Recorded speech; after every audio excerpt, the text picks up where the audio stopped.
Hello, ladies and gentlemen, welcome to the Game Hub. I'm your host, Gamer K, and we are ending September on a very good note right now.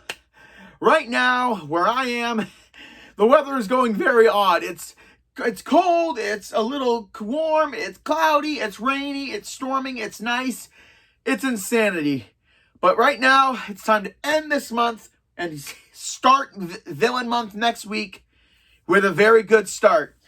We are going to be talking about something that's technically a villain list, but I decided to end the month with it to progress into October properly. And it's a video I've been working on for a lot of years. Well, 2018 mostly, because during 2018 to now, I got into the series, one of my favorite new series, Kamen Rider. And I can't believe I haven't been watching it my entire life. As you guys who watch my videos know, my Kamen Rider videos and all the ones I do every couple months of each rider's all their forms and weapons. But also, I've only watched from W to where it is now, Geats. So, from Kuga to Decade, I have not watched it. I might get into it, like, if I have a lot of extra time, like, to go back and watch all those episodes, because they're about, like, 40, 50 episodes a piece? Who am I kidding? I watched from W to Build in, like, 1.5 a year or so. But I digress. This video, because it's going into Villain Month, I will be going over all of the monsters from W to Revice, and I will be ranking them. So, it's obviously not going to be from W to Revice immediately. It's going to be a ranking video of how I like the monsters. So, again, bottom of the list are the ones I don't like. Top of the list are the ones I frickin' loved. Now, I will be judging these monsters on criteria. And I'm pretty sure if I watched all the first 10 Kamen Rider, those would be on the list, a good majority too. But it's basically here of what I'm going to do. So basically, when I'm talking about these monsters, I'm not talking about the villains themselves. I'm talking about, like, Power Rangers, the monster of the week or the monster of the episode that they do. I'm going to be looking at the monsters, their theme, their presence in the show, their design, and basically how impressive their design is to fit the overall theme of the rider. Because one thing that Kamen Rider Wizard kind of pointed out is that all the monsters get their powers from the same things that give the heroes their powers. So I kind of like that kind of synergy. Alright, let's start this list. At the very bottom of the list, hang on, because it's W to, so that's 1 through 23? Yeah, 1 through 23 so far. 11 through 23 of the seasons. So starting off the list is, when I ranked all the Kamen Riders that I've seen, the seasons, I agreed that Gaim was my least favorite among them because the story kind of jumbled around a bit. It was kind of hard to follow for me. I still liked it, but at the same time, it was my least favorite. And I gotta say, this are the worst monsters in Kamen Rider, at least for me. Like, their designs are kind of generic looking. I mean, they're basically ancient Japanese animals, like a phoenix, a tiger, a turtle, something like that. Like, it just seems like they're the four main Chinese animals of mythology: the phoenix, the tiger, the turtle, and the dragon. But for some reason, they all feel washed out. I mean, they're all animalistic. They only really happen when the smaller in this, like the foot soldier ones, eat the fruit from Yggdrasil, and they morph into these monsters. And humans will have that effect if they eat the fruit, and they will be destroyed, and they basically die.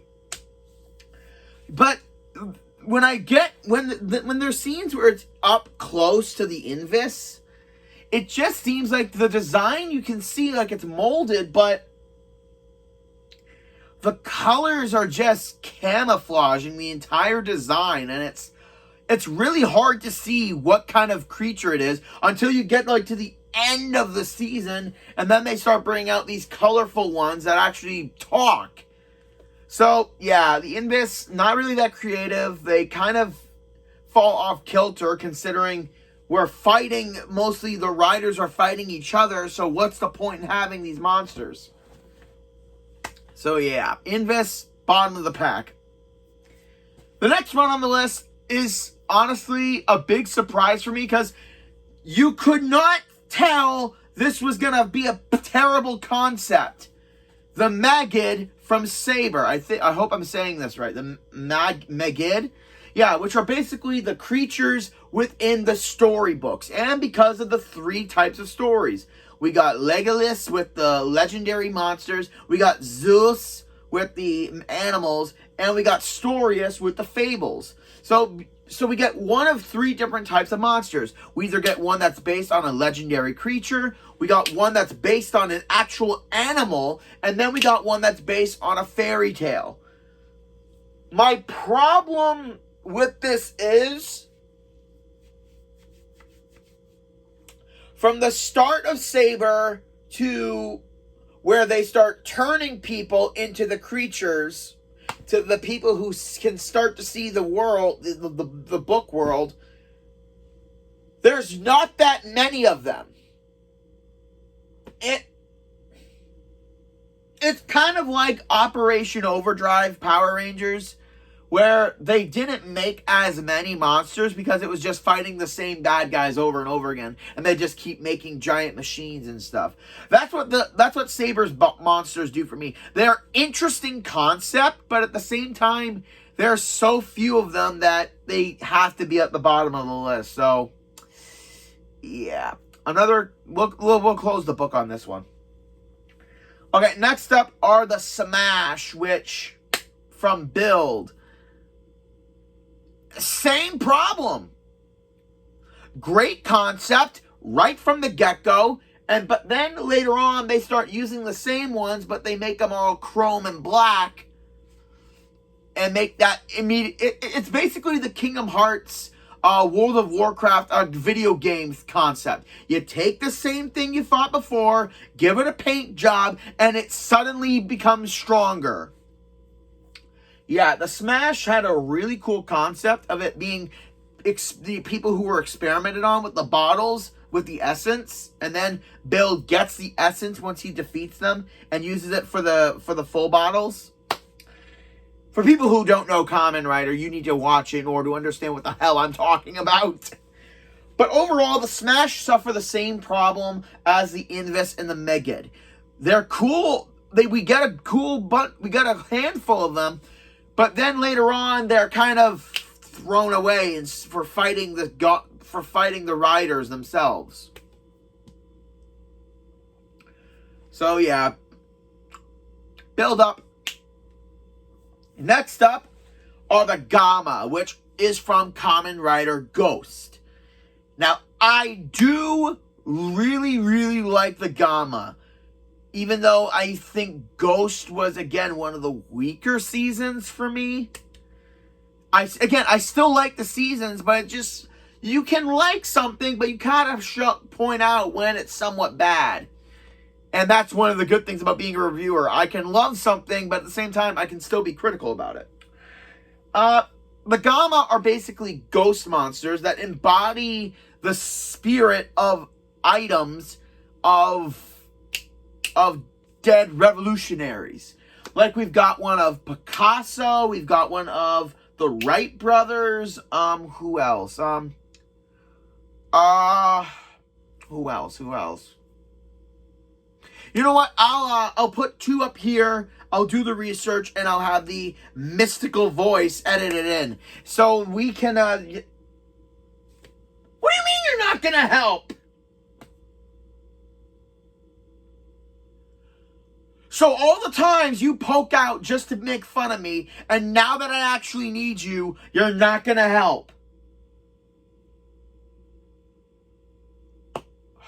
Please, just this once. Thank you.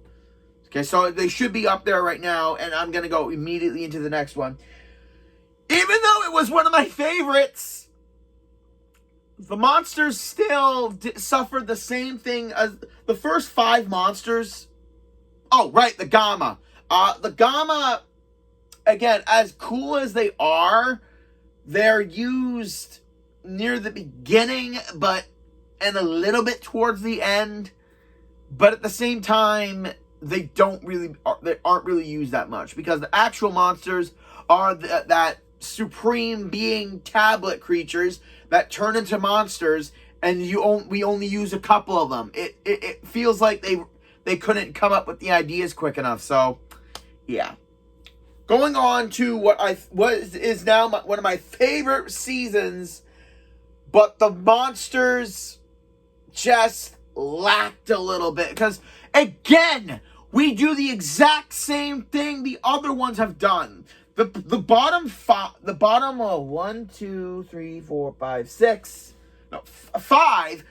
5 monsters groups suffer from the same syndrome. Used in the beginning as a threat, used a little bit in the middle, but then we basically are fighting the riders fighting other riders. That's the formula for these 5. So, gracias, Deadmans! The Deadmans are absolutely cool, really cool, really... Okay, yeah, I said really cool already. They're just so uniquely designed. Having that kind of face of Gifa on all of them for the face, which ties them all together, and giving them to people who want to do what they want and use the stamps to make a contract with their devil, which I like. And some of them even go as far to use Vice stamps that aren't used for the rider systems, like the Cheetah, the Sumilodon. But surprisingly, there's also the Chameleon one, which I thought was really, really cool. Although the people can bond with their devil to form a level 2 contract, which I guess is what they needed for Gifa. But the problem is that plotline is done over and done with before it gets serious. Yeah.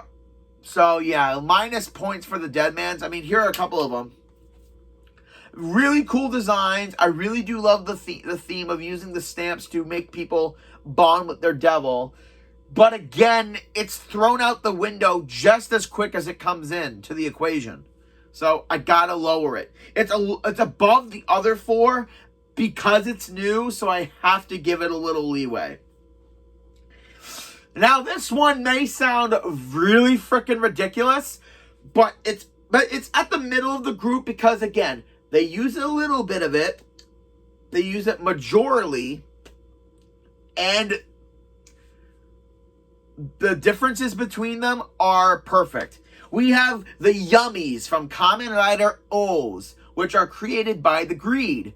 And, okay, so again, all of the 6 members of the Greed, okay, technically 5 because the last one doesn't really make that many monsters, but still. So the 5 members of the Greed are all animals. We got the insect, let me think of the names. Uva, I think, is the insect. Kazari is the felines, which I really, really love him. Mezalu is the aquatics. Gamel is the land mammals like elephants, gorillas, monsters like that. And Ankh, which is technically a good guy in this, but he was originally a bad guy. All the avians. And what they do is that they take their silver coins, throw them into humans who have a form of desire, and they create the yummies within the human. And each person does it, members of the Greed create their monsters differently. Kazari will throw a coin into the person and have them fulfill their greed to their heart's content, whether it be eating or to do surgery. And they will slowly morph into the cat-themed monster. Uva will throw the coin in them and create a kind of persona of their desire, which will become an insect monster, which, whether it be getting money or... There was this one where it was a grasshopper, where it was, where the guy wanted to be a hero. So the hopper was saving people in order to prove to his son that he's a hero. Which I kind of like, considering Kamen Rider Ichigo, the first one, is basically a bata, which is a grasshopper. So I kind of like that. Mezalu, who's the aquatic one, she will use the person's greed to collect energy and have it be like an aquatic nest where the monster will grow, and the more the greed is fulfilled. Like a woman who had a shopping addiction, a woman who wanted to be beautiful and it made it come true. Gamel is the only difference, where he will put the coin in himself and create a land mammal to fight, because he really doesn't have that much of desire, because they're all technically like nobodies. They have no desire of their own. And Ox, which when they made a second copy of him, they made avians like owls, parrots, chicken, roosters or something. And basically what they'll do is they'll take a desire to a nest in order to accumulate kind of like food a little bit. So yeah, all the yummies here are all amazing. They're lower on the list because, as cool as they are, the other monsters just have a little bit more punch. May and I talked about that one for a while. Well, it was my first Kamen Rider season, so yeah, I watched O's and then went back to W, so yeah. Speaking of W, we've got the Dopants. Yes, I know that sounds stupid, but they're cool. An underground criminal organization sells the Gaia memories, or flash drive memories, with essence of a certain type.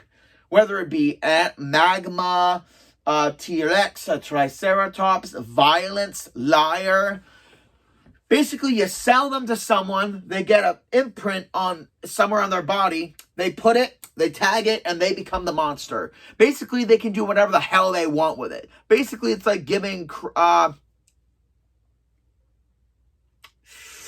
basically giving superpowers to criminals so they can do whatever the hell they want with it. It's amazing of how many they came up with. And one thing I really love about the design of these monsters, it's more so in the device itself. If you look at the device, they have the letter, that's the start letter of whatever ability they are, looks like the thing. Like here's, hang on, let me think of one. Here's the violence one.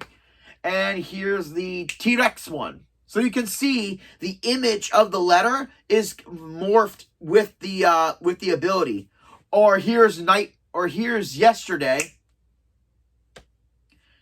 And that's what I love about the Dopants. Their ability, their design in the device is also as cool as the design of the monster itself. Man, I talk too much about these. Coming up next, we go into the Phantoms of Kamen Rider Wizard, which is basically people who fell into darkness and became mythical creatures. And they've lost their humanity, but they are able to still morph into their old human forms to stay off appearances. And I do love these monsters. The fact that these were all human once, but then they turned into the monsters because of the Sabbath that happened. I'm not going to go forward into the whole story of it. But they're all really, really cool. And the fact that they're all designed from mythical monsters is pretty cool. Like, what are some of them?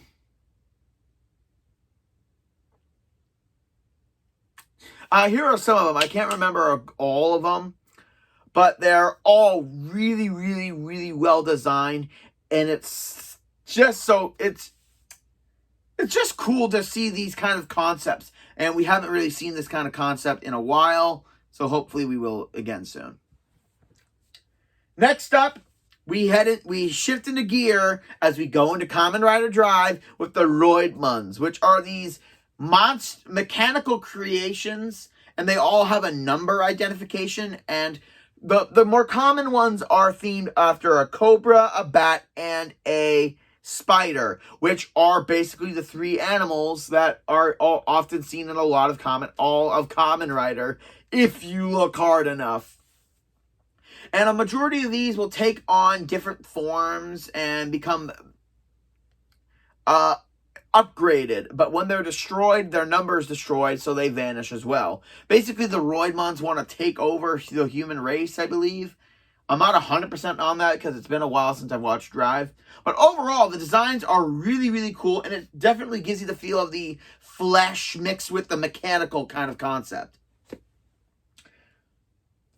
Going off of that theme, we've got two from one season. We've got the Magia and the Raiders from Kamen Rider 01. The first step of the Ryuwa season, of the Ryuwa era, and it's great.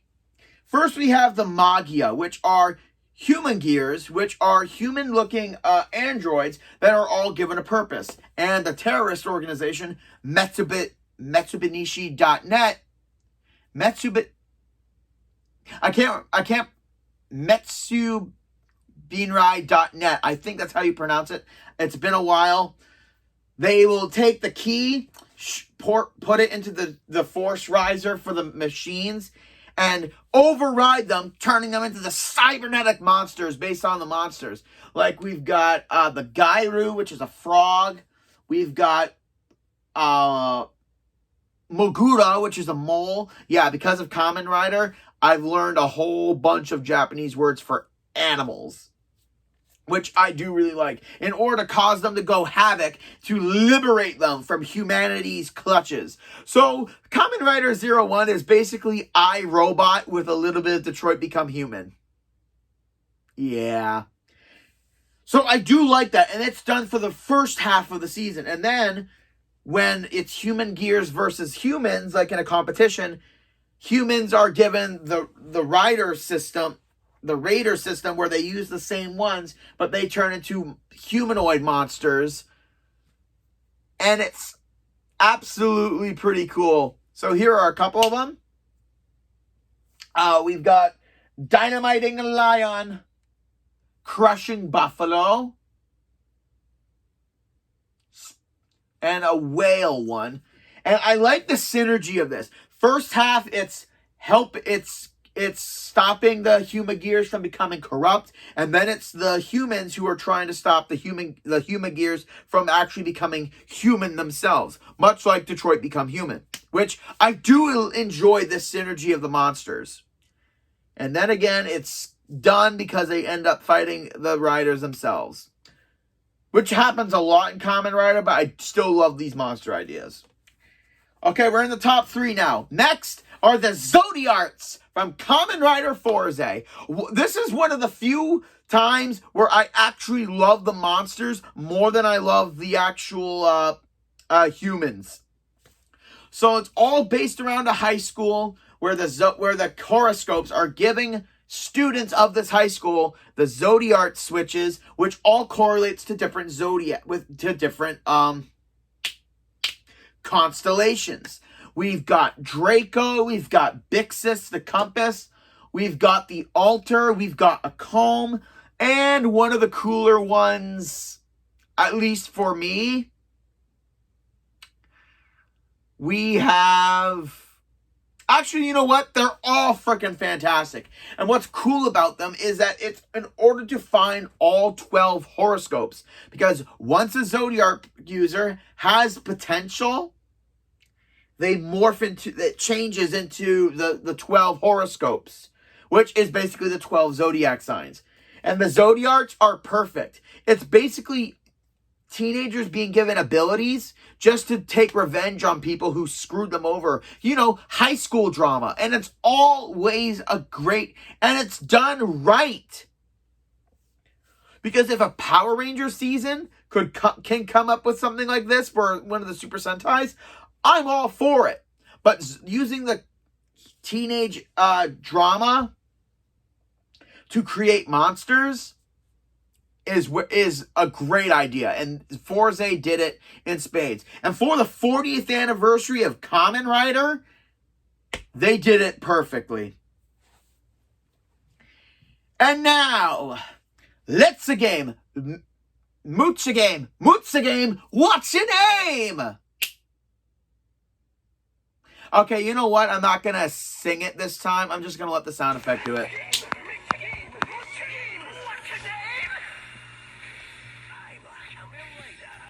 From my favorite Kamen Rider season ever, Kamen Rider Xade, and we get the video game viruses, the Bugsters, which are all based on the games that are used for the Rider system, which I do really, really love. And the monsters are basically the boss fights of the game. And to be fair, it's only done for the first 10 games that we get, which is fair. Like we've got an RPG mage for Tattle Fantasy. We've got a rhythm monster for Dome Refat Beat, and we've got one of the main monsters is for a multiplayer game, Dragonite Hunter Z. And Graphite, he was one of the coolest monsters in the game, and luckily he survived until near the end of the series, and I really, really enjoyed that. What makes the Bugsters so cool is that this is basically what a video game is if it became alive. You have to fight the main monster in order to clear the game and to save the patient who's afflicted with the Bugster virus that created said monster. The only thing though is first they come off as the giant 3D monsters that kind of have a symbolic reference to the game, and then once it's beaten at level 0, which is the Kamen Rider Xade chibi forms, which I kind of find hilarious. Once those are defeated, then it becomes the actual monster, and then you'll have to level up in order to defeat it. So it's basically mini boss, final boss, and then the game is clear. So they take that concept not only from video games itself, and they implement it as a virus and a way to defeat the monster. Because to be fair, as doctors, you gotta tackle a disease in phases. And this series takes the combination of medicine, saving patients' lives, and putting them in a video game and combining them into one perfect package. And if you've been counting, if you're a Rider fan, you know what number 1 is. Yep. We are now with another Riders from the 20th season, Kamen Rider ZO. And these ones I could not be any more happier with. The fact that the monsters are basically the time jackers, which are basically using people's vulnerability and using the Another Rider switches to create the Another Riders, which are monstrous forms of all the 19 previous Kamen Riders. And I love it. Okay, to be fair, they did Kuga they did Kuga as a movie monster, but it still counts. And I love the design. So let's take one aspect of them. And they even did it with the Riders themselves. Like Kamen Rider ZO had his arch enemy have another ZO, which is basically the evil version of him. The three future Riders that appeared for Woz had their own evil versions, which I really enjoy. Seeing how the original Rider and the monster version form, hang on, I need to think of an example. Okay, let's use Kamen Rider Gaim. Considering he's at the bottom, let's put him at the top. So here's Kamen Rider Gaim's actual form, and here's the form of the Another Gaim.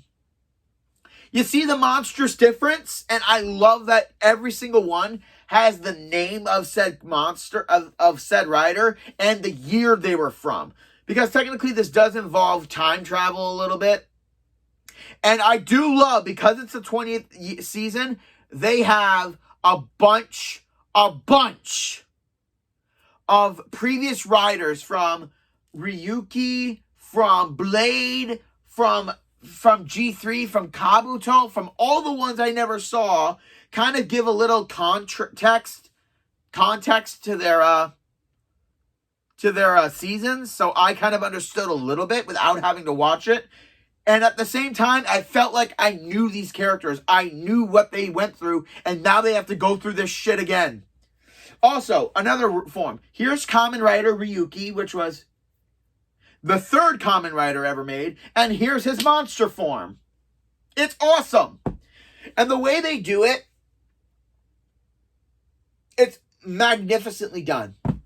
The Another Riders are my favorite monster because think about it. What's the for the 20th Kamen Rider, what's the perfect type of monster than that use all the riders before you and have them be stronger? I'm really glad that they didn't do every single rider, just the 19 main riders. That made it a lot less stressful to work with, which was awesome. And that's it for this month, ladies and gentlemen. I hope you guys enjoyed this rider video. Like, comment, subscribe down below. Go check out my other Kamen Rider videos. They're getting better and better as I go. And join me next week, where we start October with Villain Month once again, as we go over my favorite villains to ever grace the cinema screen. This is Gamer K, logging out.